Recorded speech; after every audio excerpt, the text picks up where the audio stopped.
I am an artist living in beautiful Vermont, USA, and I have a lot of questions. So I engage the minds of the people that I meet, poets, writers, artists.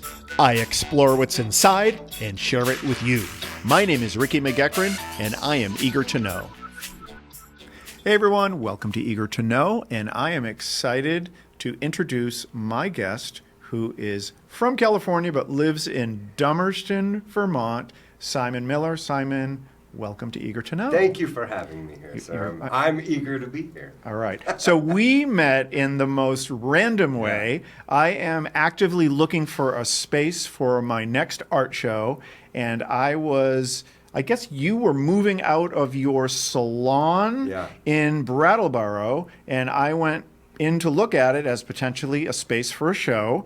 Not going to use that space because great space, but the lighting wasn't good for me. Yeah. And we started chatting, and next thing you know, we're chatting, and I'm like, this guy needs to be on the podcast. That's awesome. So now I know you have you call it your studio, but that is where you make your money and creatively, which is doing hair. Yep. Is that accurate? Yeah. I've been cutting and styling hair for 20 years now. All right. And so I cut everyone's hair and style too. Yeah. All right.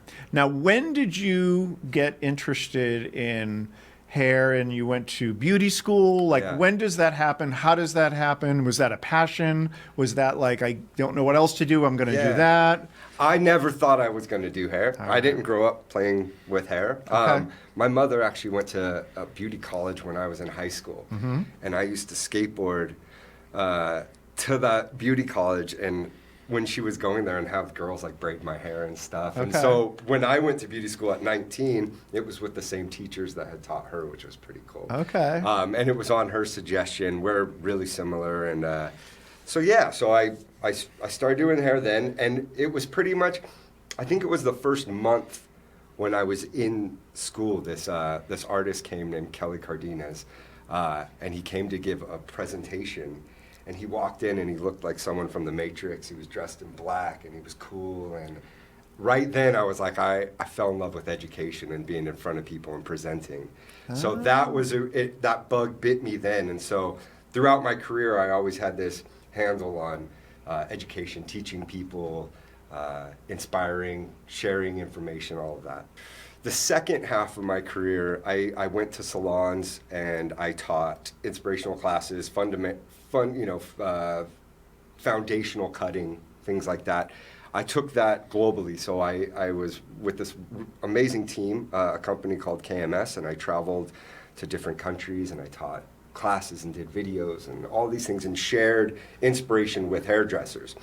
When I left that role and kind of have allowed things to evolve, what I've realized is I'm working a lot more with clients now and helping kind of bring their inspiration out and creativity out. And I'm doing that through, listening. I think one of the most impactful things you can do when you cut hair is listen to somebody and pull that out of them and find what they want to represent themselves as and actually help show that to the world. It's pretty amazing. Okay, I have so many questions for you. Now, when you were traveling with this company, was it a product that they sold or something? Yeah, so we did products. We created products. I got to work with the R&D team in Darmstadt, Germany. Like coloring products or what? So the overarching company did colors. We focused on styling products, hairsprays, gels, pomades, things like that. Okay. Now, when you talk about going and inspiring people, I know nothing. I don't have hair. I don't get my hair cut. What does that mean? To inspire people? So first of all, with a hairdresser, how do I inspire a hairdresser? Maybe it's through techniques. Maybe it's through showing them how they can create art in their world.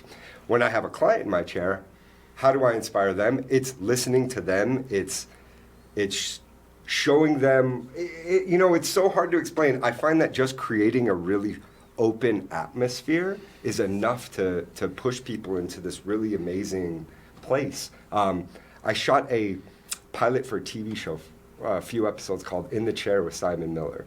And the concept was interview people while they're getting their hair done. Okay. And so I had like, I would watch that. yeah, it was cool. I had actors in the chair, and I would cut their hair, and I'd show clips of their work. And, you know, the idea is like once someone sits down, all this stuff starts to come out. We talked about that a little bit earlier. Like some of that, it's almost like therapy, you know, and creating that open environment for them, I find, creates this really, you know, inspiring atmosphere. You mentioned a reality show. Yeah. Tell me about that. Like, where did that happen, and what was that experience like? Yeah, I had an amazing opportunity to co-own a production company when I was in New York called The Crooked Fringe. And we produced a show called In the Chair with Simon Miller. And that was the concept. It was when people sit down and they feel comfortable, they open up about things that, unless you're there to experience it, you probably wouldn't even realize some of the stuff that we get told. And so that's what we did. We got a couple actors, a comedian, we got an author, a blogger, and we put them in the chair, and a couple of them I gave haircuts, a couple I did styles on. And basically, once we sat down and put the cape on them and start talking, all this truth started coming out. And even in front of a crew of 15 people, you know? And so I think what happens is, I think the confidence of touch opens people up. Interesting, the touch. Yeah, and it's taken, you know, again, I've done this for 2 decades, you know. 20-year-old me had a different experience doing hair than 40-year-old me. And the confidence of touch, you know, how I approach someone, how my hand touches their shoulder or puts a comb in their hair. And I think anyone that's gotten their hair cut, you kind of know instantly if someone knows what they're doing or not. Okay. And when you feel safe and secure, and I've even taken it one step further and worked with my therapist on ways of de-escalating anxiety.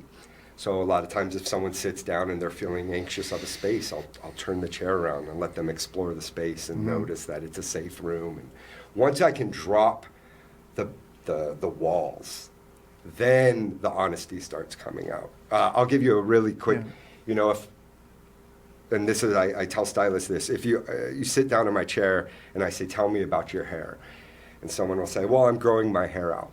And what you'll notice is the first place they touch usually is what they're most concerned about. Okay. So if I'm growing my hair out, maybe I'll grab it and hold on to it. Or I'm growing my fringe, don't cut my bangs, you know? And all these like, you start to read all the signs, and I often know what to do to your hair by less of what you're telling me and more of how you're just sitting there. It's amazing.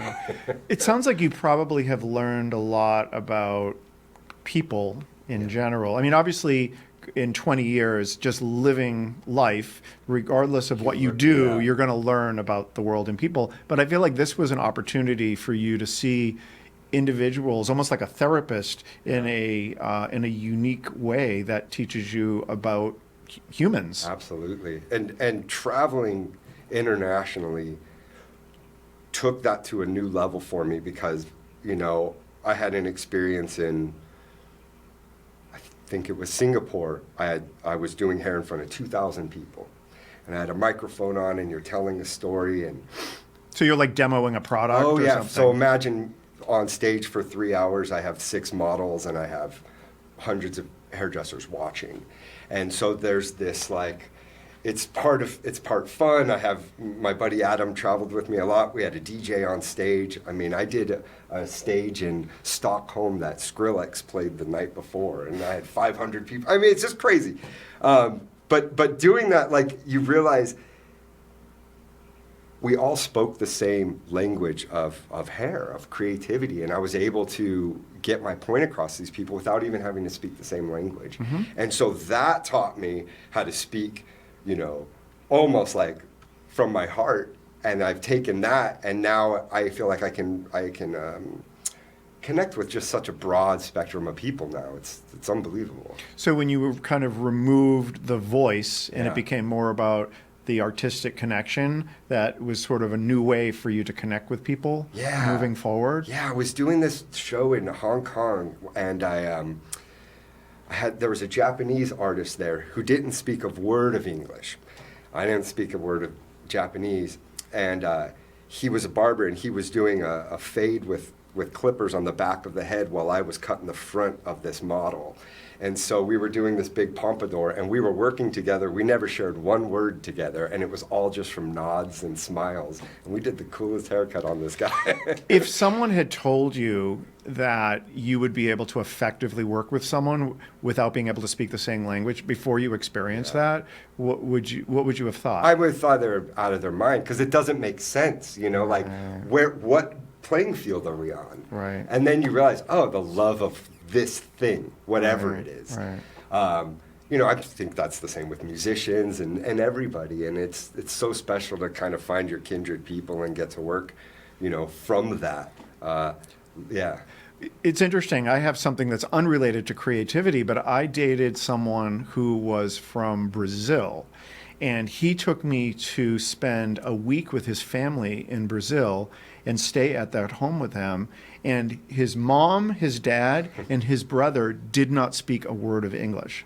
So I thought, how am I ever, because I'm a talker, how am I ever going to connect with these people? How am I going to understand them if we can't talk? And what I realized is after that time spending with them, I knew exactly who they were. Yeah. I completely understood their personalities and the spirit of them.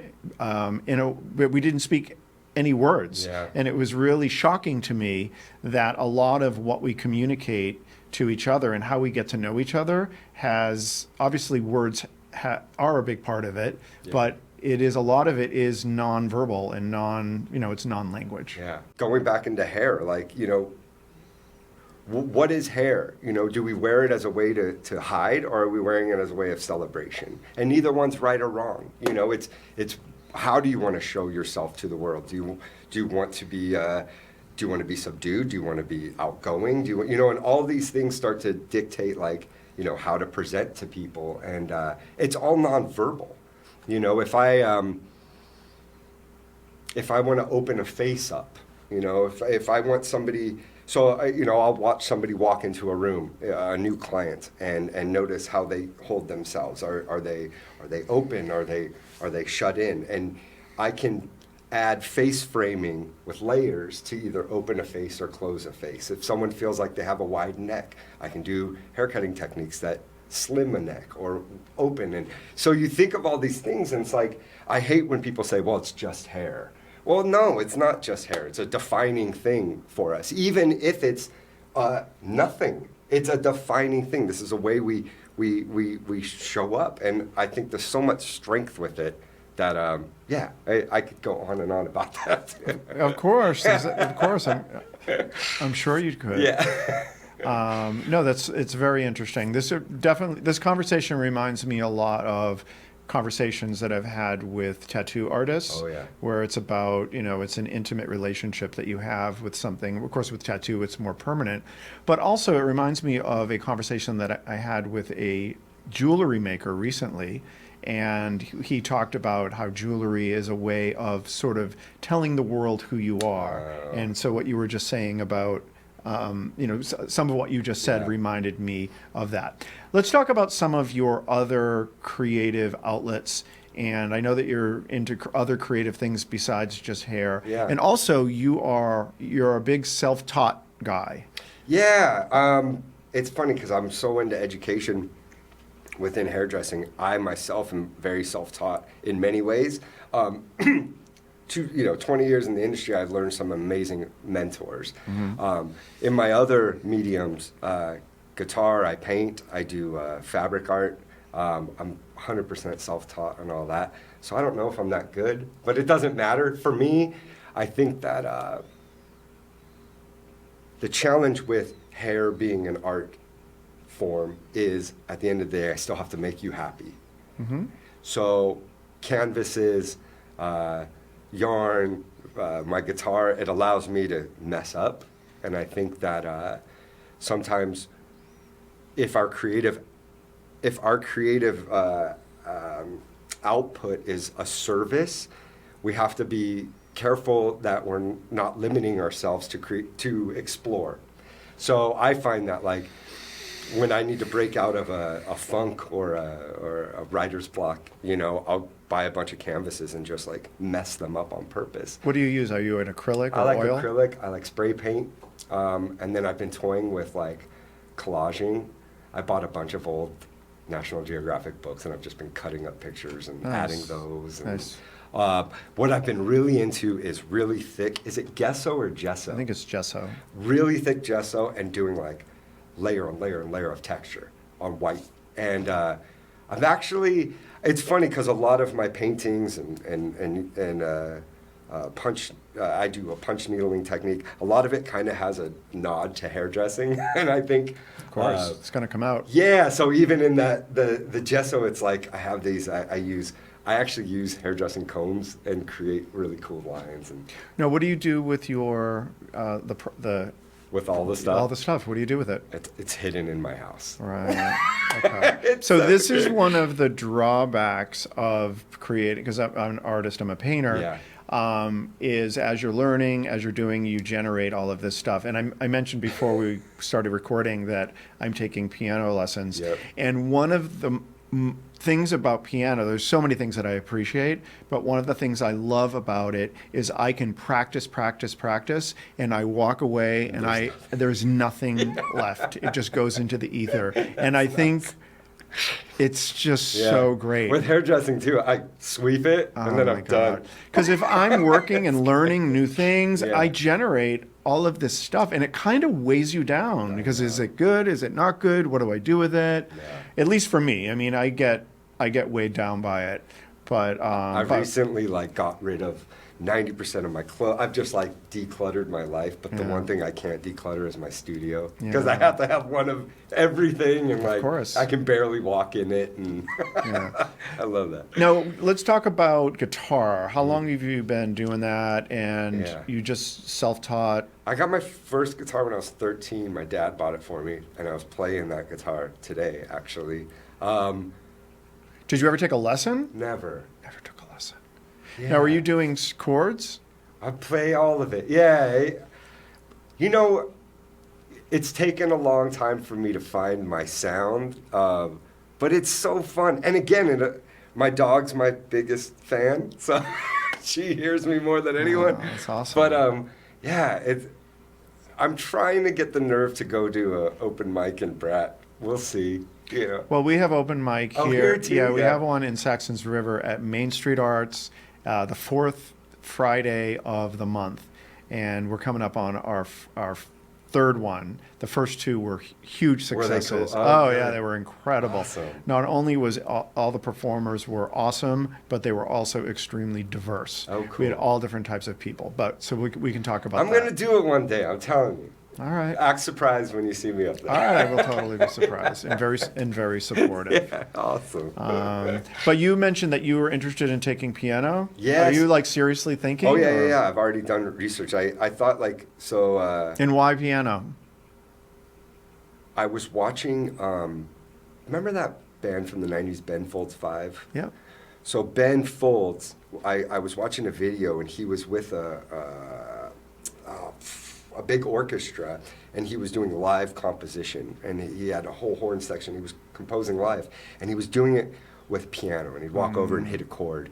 And the level of like freedom of creation I saw that he was using with that piano really I wanted to jump on to. Yeah. And I thought because I'm self-taught with guitar, it might be really cool to be formally taught on a piano. Yeah. Anything with my hands, that's what I like. Yeah. you know. So I'm learning. So I purchased a guitar, and I did not realize how difficult it was. To like the physical finger was really brutal. So I haven't been practicing. But but I talk to musicians all the time, and one of the things that's great about piano is, first of all, you can hit so many notes at a time. Also, when you hit the note, it's accurate. Yeah. Whereas with other instruments, flute, whatever or even cello, you're not guaranteed that it's going to be 100% accurate. Yeah, that's so you cool. So you do have that, and then you also have, I think we have 12 octaves, on the piano. So and it's there, right there. You don't have to adjust for it, you know? correct. Yeah. I think it's incredible. And I believe it's a great way of learning music theory because you have, because you can play chords and you have such a wide range of octaves, and it's kind of pretty easy to get around, if you will. You know, I think too, with adults, it seems like at some point we stop like challenging ourselves, and I think it's so good to do something that you suck at a little bit and get better. You know, so often we find our 5 things that we're good at, and then we stay there, and it's like it's fun to fail. Well, you know, it may be for you. For a lot of people, the idea of trying something new. So someone who is very close to me, I mentioned that I was taking piano lessons, and I asked them about had they ever learned music, and they said, yeah, well, when I was a kid, I couldn't read the notes. And I'm like, well, yeah, that's you like learn. Like nobody knows how to read the notes. Yeah. It's like saying when I started learning, I don't know French because when I started to learn it, I didn't know all the words. Yeah, I mean, it's very hard to learn anything, and you have to go through this phase where it's really uncomfortable, and you have to stay with the it. Dexterity. I was teaching, a brand new hairdresser, and she was getting so frustrated. And I said, what's going on? She goes, I can't cut a straight line. And I said, that is the hardest thing in hairdressing. When you think about it, this hair's moving, it's wet, it's all these things happening. To cut a straight line is one of the most difficult things. And it's like you said, like the dexterity of holding a cord, that muscle takes time to build up. Absolutely. And it's like, once you get past that, and I think that's with all art forms. There's this part where it becomes intuitive.